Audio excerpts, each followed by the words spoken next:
Seigneur, de ton amour, de tout ce que tu as fait pour nous. Merci d'avoir livré ton Fils Jésus à la croix pour que nous puissions être libérés du mal qui agit en nous. Ma prière, que tu puisses vraiment, Seigneur, que tu puisses nous aider à considérer ton œuvre et que nous y travaillions pleinement, Seigneur. Merci de ton amour, de ta fidélité. Je remets ce message-là entre tes mains. Je prie que tu puisses nous disposer le cœur, nous donner un discernement d'intelligence selon ton esprit, afin que nous puissions marcher dans la lumière. Au nom de Jésus-Christ. Amen.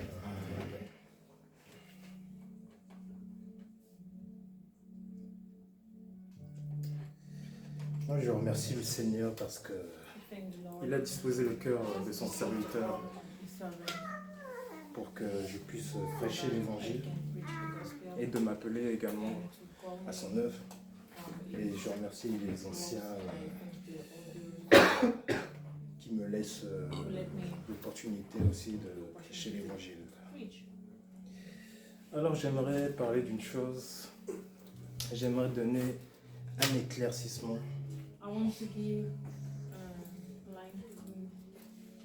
dans le corps de Christ.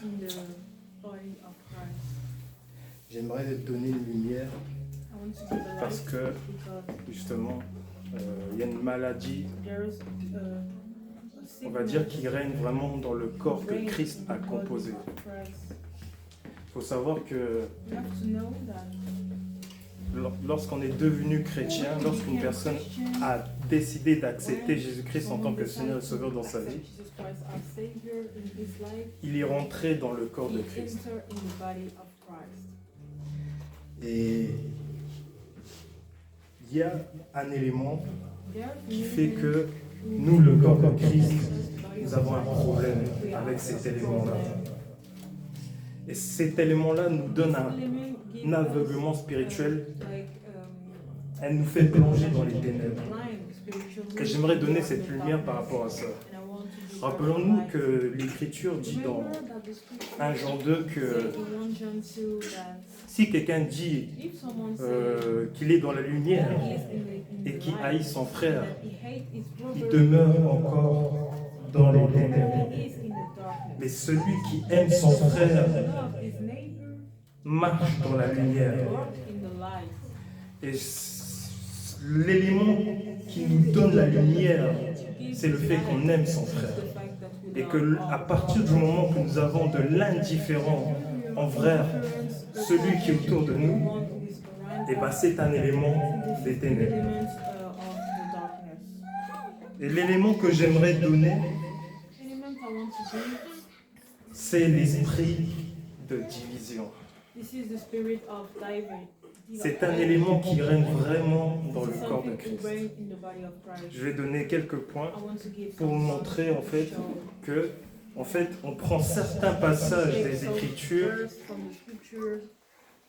pour nous permettre de nous éloigner de nos semblables, de ceux qui appartiennent dans le corps de Christ. J'aimerais qu'on prenne 1 Corinthiens chapitre 12, verset 24 jusqu'au verset 27. Est-ce que quelqu'un pourrait le lire? Can someone read? 1 Corinthiens 12, verset 24 jusqu'au verset 27. 24 to 26.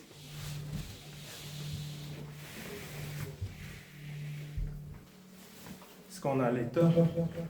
Can someone read?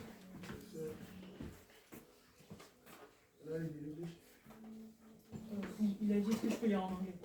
1 Corinthiens 12. 1 You Corinthiens can 12. say you can. But our presentable 24. no need, but God compares the body, having C'est 24, non? given, 24 à 27. having given greater honor to that part which not it. 25.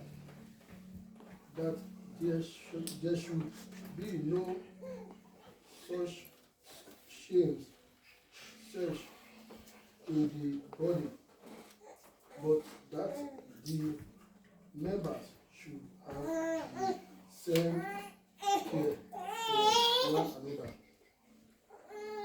Ok, donc je lis en français. Tandis que ceux qui sont honnêtes n'en ont pas besoin, Dieu a disposé le corps de manière à donner plus d'honneur à ceux qui en manquaient, afin qu'il n'y ait pas de division dans le corps, mais que les membres aient également soin les uns des autres. Et si un membre souffre, tous les membres souffrent aussi avec lui. Et si un membre est honoré, tous les membres se réjouissent avec lui. Vous êtes le corps de Christ et vous êtes ses membres, chacun pour sa part. Donc j'ai pris ce passage pour nous faire comprendre, nous faire prendre conscience plutôt à tous ceux qui ont cru en Jésus-Christ que nous sommes tous, chacun d'entre nous, membres les uns les autres, afin de former le corps. Et l'Écriture dit au verset 25, afin qu'il n'y ait pas de division dans le corps.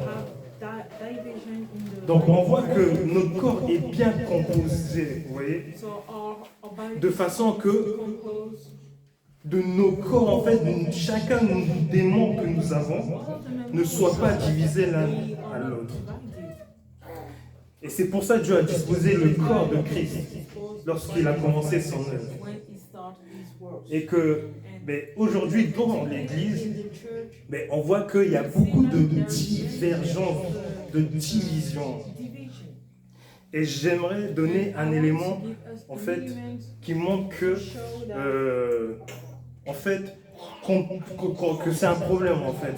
C'est vraiment un problème et que nous devons travailler, justement, pour chasser cet esprit de division, parce que c'est un esprit qui règne vraiment dans le corps de Christ. Alors, sauvons-nous les chrétiens, lorsque on voit qu'une personne pêche, ou qu'il y a une divergence de doctrine par exemple,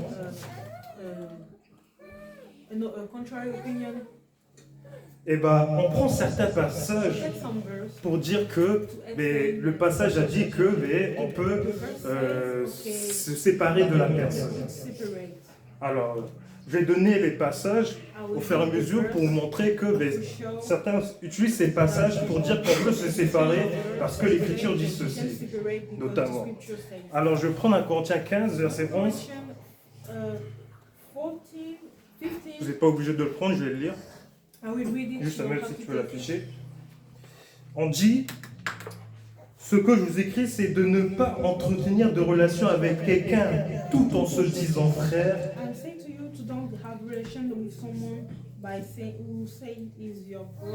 Et qui vit dans l'immoralité sexuelle, idolâtre, calomniateur, etc., etc. Il y a notamment le passage dans Romains 16 où on dit que prenez garde à ceux qui causent des divisions et des scandales au préjudice de l'enseignement que vous avez reçu. Éloignez-vous d'eux. On nous dit de éloigner de ces personnes qui causent des divisions, etc., etc.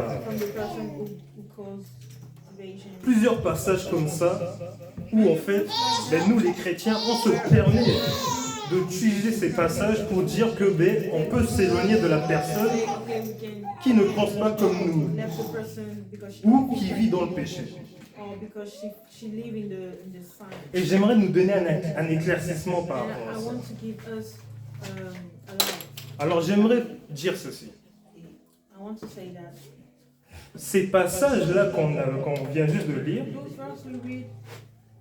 ne montrent en aucun cas qu'on peut se séparer les uns les autres. C'est écrit, hein? Éloignez-vous d'eux. Mais moi, je vais montrer que ces écritures nous montrent que ce n'est pas dans la séparation où tu n'es plus mon frère, tu n'es plus ma sœur, comme on ne pense pas comme on pense différemment, mais on se sépare. Je vais montrer que ces passages ne sont pas à le prendre à l'absolu. Pourquoi? Alors, ces écritures qu'on a lues nous parlent dans un certain contexte. Si vous remarquez, on dit que ceux qui causent des divisions ou ceux qui vivent dans la publicité, etc., de ne pas avoir de relation avec eux. Pourquoi? Est-ce que c'est pour qu'on les traite comme les païens, qu'on ne les considère plus? Certainement pas. J'aimerais nous rappeler que l'évangile de Christ a pour but de rassembler toutes les nations. Christ nous a rachetés pour que nous puissions être tous ensemble rassemblés dans le corps de Christ.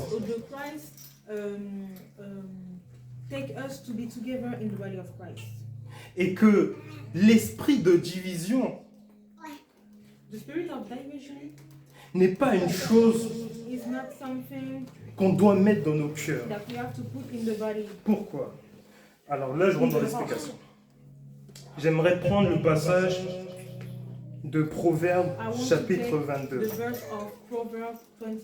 versets 24 à 25.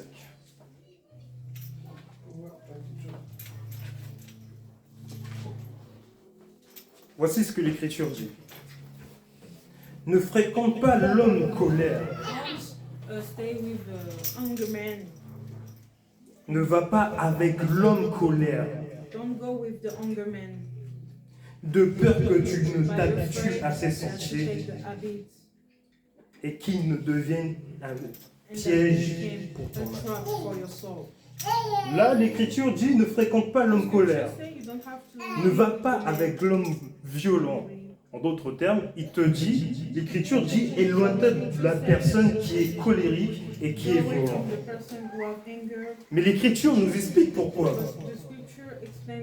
Au verset 25, on dit de peur que tu t'habitues à ses sentiers et qu'il devienne un piège pour ton âme.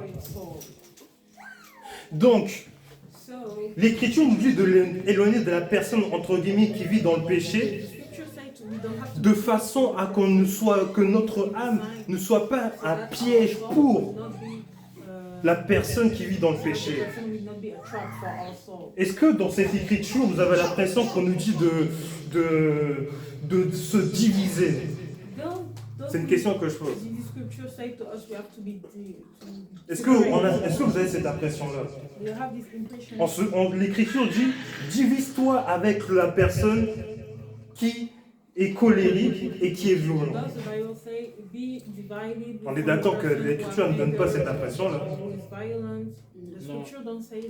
Mais pourquoi alors quand on prend le texte de 1 Corinthiens 5, de Romains 16, on a cette impression-là alors dans ce cas-là? Pourquoi on a cette impression? Qu'est-ce que cela révèle?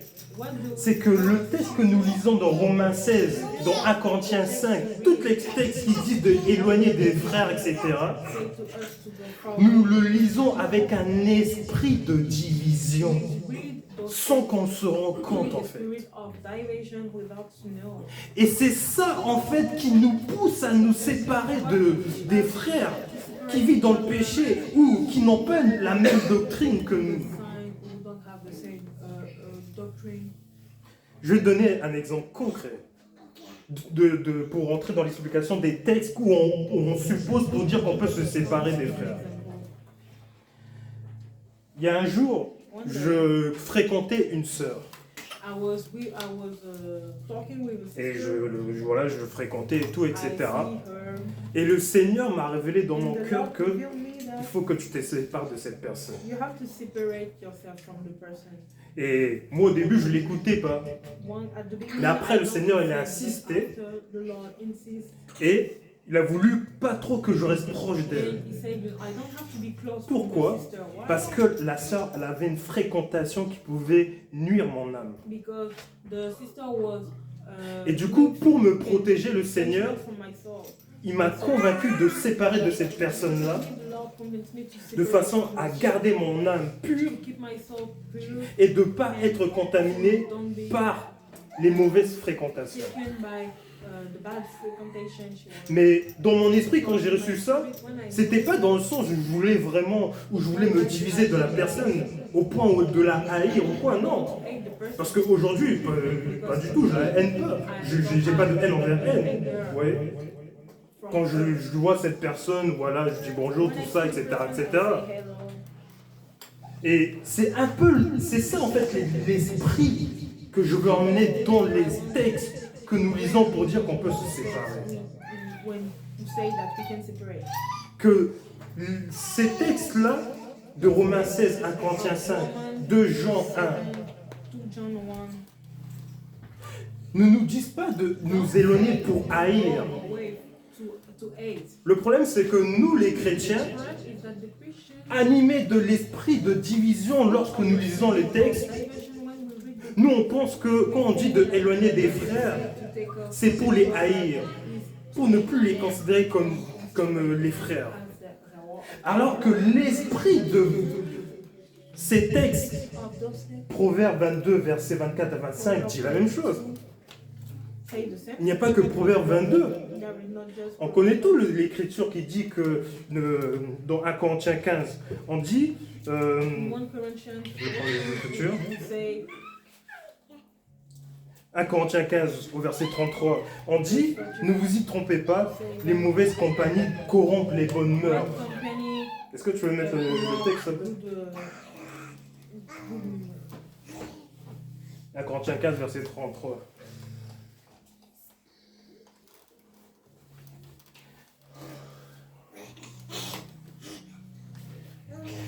Est-ce que là aussi, dans ce texte-là, vous avez l'impression qu'on cherche à séparer de la personne pour haïr? C'est une question que je pose. Mais pourtant, c'est le même état d'esprit que l'Écriture dit dans 1 Corinthiens 15, dans 1 Corinthiens 5, dans Romains 16. Encore un autre texte. 2 Corinthiens chapitre 6, Samuel, versets 14 à 17.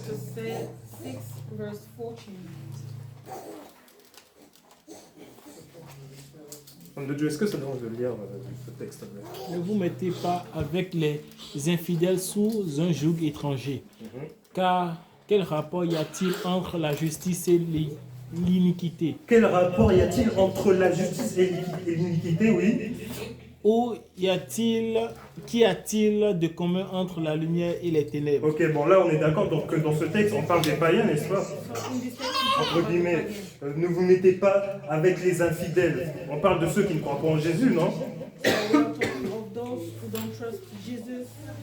Bon, est-ce que ce texte dit que ceux qui sont infidèles, séparez-vous d'eux, haïssez-les, etc., etc. Est-ce que ce texte-là donne cette impression-là? En fait, j'aimerais montrer en fait que nous, les chrétiens, nous avons un esprit de division qui nous anime et qui nous pousse par les textes à faire une œuvre de Satan pour qu'on se sépare en fait, pour qu'on sépare les frères. Alors que le texte que j'ai pris là, montre qu'en fait non, c'est nous qui avons mal compris les textes qui nous disent d'éloigner de ceux qui commettent l'impudicité ou les divisions. Mais que en fait ces textes-là nous parlent juste de la fréquentation. C'est-à-dire qu'une personne qui vit dans l'impudicité, mais pour protéger ton âme, ne le fréquente pas. Mais tout en l'aimant, tout en priant pour lui, en lui encourageant pour qu'il puisse se détacher de ces choses-là, not attached. Mais les Écritures nous ont But the jamais dit scripture never told de us séparer, de haïr la personne lorsqu'il vit dans des telles hate the situations-là. person. Donc, So, là, on voit qu'à travers les textes que j'ai lus, according to the text we read, que, en fait, on a mal lu les Écritures. read the scripture, Ou je dirais plutôt, on a été animé animated d'un esprit by a spirit qui a pour but de diviser supposed to divide ce que Dieu a constitué. the Lord do. Et notamment le texte de Romains 16, verset 17, Romains 16, verset 17, où on dit que à prendre garde à ceux qui causent des divisions et des scandales au préjudice de l'enseignement que vous avez reçu, éloignez-vous Be d'eux. careful to those who cause division. C'est-à-dire que, pour prendre un exemple par rapport au texte de Romains 16, According to the text of Romans, je connais une église I know a church qui allait assister à une conférence. who assists to conference Et qu'il y avait une personne en fait and there qui voulait venir rejoindre to go. les personnes là qui ont été invitées à la conférence Person was invited to conference pour aller aussi avec ces to go with them. personnes-là. Mais l'église, But en the fait, church, les anciens de l'église avaient the décidé altar of the church, de ne pas emmener cette personne qui voulait decided venir to take the avec person les anciens who want to go with the altar parce que justement à cause de sa faiblesse. because she was too weak. Mais est-ce que c'était avec un état d'esprit de séparer la personne qui voulait venir à la avec les personnes qui sont dans la conférence? Non. No. Mais c'était justement pour protéger cette personne, la personne qui voulait venir. Je sais pas si vous voyez de quoi je parle. C'est vraiment... Comment? Ouais. C'est vraiment cet état d'esprit que j'aimerais donner en fait. It's this state of spirit that I want to Que en fait, il n'y a aucune écriture qui nous dit de nous séparer les uns les autres. Parce que le corps que Christ a constitué, the body that God constituted eh ben, elle a été constituée dans le but was qu'il n'y ait pas de division. in the purpose to Maintenant, pour conclure, je vais prendre un passage conclude de 2 Timothée, chapitre Timothy 2, verset 22. chapter 2 verse 29.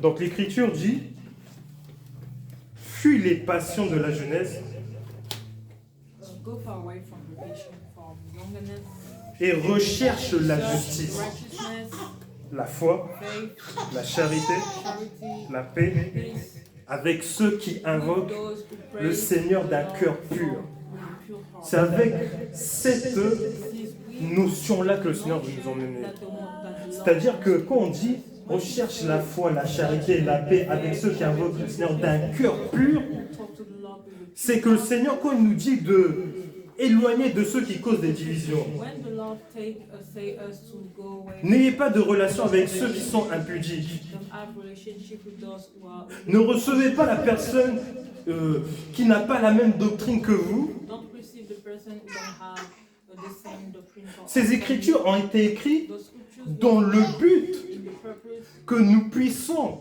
non séparer, non avoir de la haine separate envers ces personnes-là, from the person, de ne plus les considérer not consider them ou de ne plus les considérer comme les frères, as brothers, mais que nous puissions nous dégager ou protéger, je dirais, notre âme or soul, par rapport aux œuvres qui se according to the manifestent. works they do.